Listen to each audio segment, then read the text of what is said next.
ചില ഭക്ഷണങ്ങൾ അതായത് ചിലർക്ക് ഉള്ളി, വെളുത്തുള്ളി അല്ലെങ്കിൽ പയറുവർഗ്ഗങ്ങൾ ഇത്തരം ഭക്ഷണങ്ങൾ കഴിച്ചു കഴിയുമ്പോൾ ഇമ്മീഡിയറ്റ് ആയിട്ട് അബ്ഡോമിനൽ ബ്ലോട്ടിങ്, ഗ്യാസ് ഫോർമേഷൻ ഒക്കെ ഉണ്ടാവാറുണ്ട്.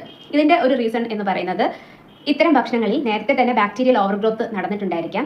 ഇത് ഇരുന്ന് ഫെർമെന്റേഷൻ നടക്കുകയും നമ്മൾ ഭക്ഷണം കഴിക്കുമ്പോൾ അത് നമ്മുടെ വയറിൽ പിടിക്കാതെ വരികയും പെട്ടെന്ന് തന്നെ ഗ്യാസ് ഫോം ചെയ്യുകയും ബ്ലോട്ടിംഗ് ഉണ്ടാവുകയും ചിലരിൽ ഹാർട്ട് ബേൺ അല്ലെങ്കിൽ പുളിച്ച് തകട്ടുന്ന പ്രശ്നങ്ങൾ ഉണ്ടാവുകയും ഒക്കെ ചെയ്യാറുണ്ട്. ഇത്തരം അവസ്ഥകൾ നമ്മൾ ഇഗ്നോർ ചെയ്ത് വിട്ട് കഴിയുമ്പോൾ കാലക്രമേണ നമ്മുടെ കുടലിന്റെ ആരോഗ്യത്തിനെ അത് മോശമായിട്ട് ബാധിക്കുകയും സ്റ്റൊമക് ഡിസ്കംഫർട്ട് ഉണ്ടാവുകയും ചെയ്യും. മാത്രമല്ല ക്രോണിക് ന്യൂട്രിയൻ ഡെഫിഷ്യൻസീസ് വരാം. നമ്മുടെ കുടലിന്റെ ആരോഗ്യം മോശമാണെങ്കിൽ നമ്മൾ കഴിക്കുന്ന ഭക്ഷണത്തിൽ നിന്നുള്ള ന്യൂട്രിയൻസ് ശരീരത്തിലേക്ക് പ്രോപ്പറായിട്ട് അബ്സോർബ് ചെയ്യില്ല.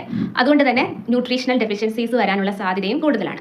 അതുകൊണ്ട് കുടലിന്റെ ആരോഗ്യം കറക്റ്റായിട്ട് വെക്കുക എന്നുള്ളത് നമുക്ക് ശരീരത്തിലേക്ക് ന്യൂട്രിയൻസ് അബ്സോർപ്ഷനും അത് ഇമ്പോർട്ടൻ്റ് ആയിട്ടുള്ള ഒരു കാര്യമാണ്. അതുപോലെ ചിലർക്ക് ചില ഭക്ഷണങ്ങളോട് അമിതമായിട്ടുള്ള സെൻസിറ്റിവിറ്റി ഉണ്ടായിരിക്കാം. ചിലർക്ക് മുട്ട അല്ലെങ്കിൽ പാലുൽപ്പന്നങ്ങളായ പനീർ, ചീസ്, ബട്ടർ, മറ്റ് പാലുൽപ്പന്നങ്ങളൊക്കെ കഴിക്കുമ്പോഴോ അല്ലെങ്കിൽ സോയ പ്രോഡക്ട്സ് ഒക്കെ കഴിക്കുമ്പോൾ പെട്ടെന്ന് വയറ് ബ്ലോട്ടിംഗ് ഉണ്ടാവുകയും ഗ്യാസ് ഫോർമേഷൻ വരികയും ചിലർക്ക് ഭയങ്കരമായിട്ട് ക്ഷീണം വരികയും ബ്രെയിൻ ഫോഗ് വരികയും ചെയ്യും. നമുക്കറിയാലോ നമ്മൾ ഏത് ഭക്ഷണം കഴിക്കുമ്പോഴാണ് അബ്ഡോമിനൽ ഡിസ്കംഫർട്ട് ഉണ്ടാകുന്നതെന്ന്. അപ്പോൾ അത്തരം ഭക്ഷണം ഒരു 5 ആഴ്ചത്തേക്ക് പൂർണ്ണമായിട്ടും ഒഴിവാക്കുക. 5 ആഴ്ച കഴിയുമ്പോൾ വയറ് നോർമൽ ആവുന്നുണ്ടെങ്കിൽ നമുക്ക് മനസ്സിലാക്കുക ഇങ്ങനെയുള്ള ഭക്ഷണങ്ങളാണ് നമുക്ക് വയറ് ഡിസ്കംഫർട്ട് ഉണ്ടാക്കുന്നതെന്ന്. അപ്പോൾ ഇത്തരം ഭക്ഷണം അവോയ്ഡ് ചെയ്യുക എന്നുള്ളതാണ് അതിനൊരു മാർഗ്ഗം. നമ്മൾ ഭക്ഷണം സ്റ്റൊമക്കിലെത്തി അത് ഡൈജസ്റ്റ് ആവാനായിട്ട് സ്റ്റൊമക് ആസിഡ് വേണം.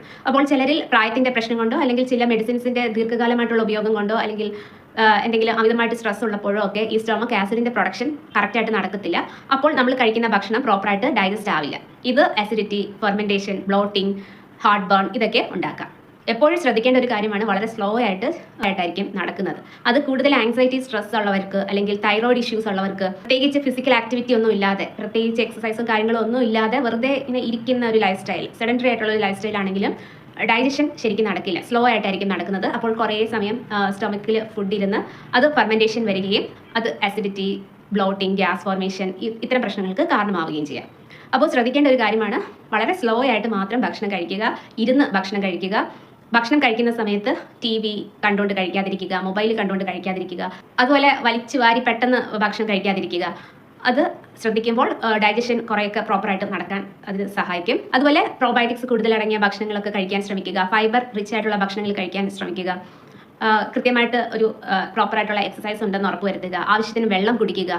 ഭക്ഷണം കഴിച്ചാൽ ഉടനെ ഇരിക്കുകയോ കിടക്കുകയോ ചെയ്യാതിരിക്കുക. ഭക്ഷണം കഴിച്ച് ഒരു 5-10 മിനിറ്റ് ചെറുതായിട്ടൊന്ന് നടക്കുന്നത്, വീടിനകത്തൂടെ ആണെങ്കിലോ അല്ലെങ്കിൽ നമ്മൾ ഓഫീസിൽ ഇരിക്കുകയാണെങ്കിൽ ആ ഒരു പരിസരത്തിൽ തന്നെ അകത്തൂടെ ഇങ്ങനെ കുറച്ച് നേരം നടക്കുന്നതും നല്ലതായിരിക്കാം.